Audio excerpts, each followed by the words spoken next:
The craziest thing happened to me 2 years ago. I went on an amazing vacation to Nassau, Bahamas with a few girlfriends. We boarded the cruise ship together, but one of them never made it back from sea. And that girl was me, and this is my story. January 12th, 2019 would be the day I became lost at sea. I can pinpoint exactly when the rogue wave came to take me out. And what I'm about to tell you will blow your mind. There's a rare neurological condition called Mal de Debarquement syndrome that lay waiting for just the right set of conditions to lay siege on your vestibular system. The extended motion event was the perfect opportunity to present itself. Researchers really don't know a whole lot about MDDS yet, and as of right now, there is no cure.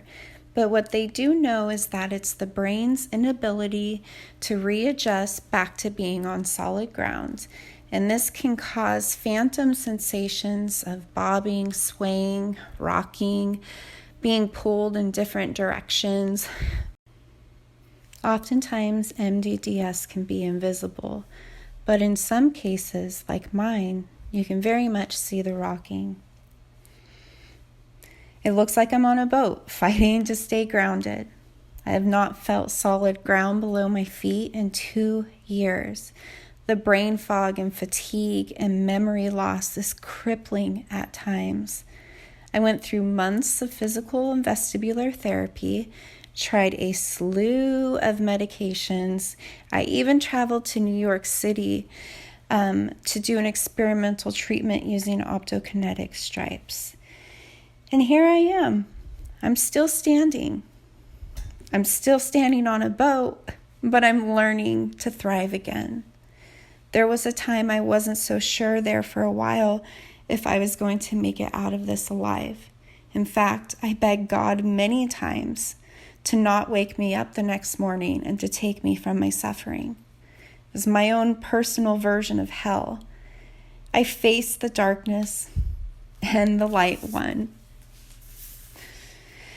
So, each day is so different. And I'm at the mercy of all kinds of things like lighting and weather and hormones, sounds, patterns, architecture. It's complicated. But you won't believe what helps me feel halfway human. Motion. Yep. The one thing that put me in this mess is what gives me some relief. So that's where the Dizzy Dancer was born. I danced prior to nursing and decided to use the principles of neuroplasticity along with desensitizing my brain to triggers as the instrument to healing. In 2 years and counting, it sucks, but I'm learning to cope. Living unfixed, holding on to hope, and treasuring each and every good day, and never taking them for granted. Thank you for listening to my story.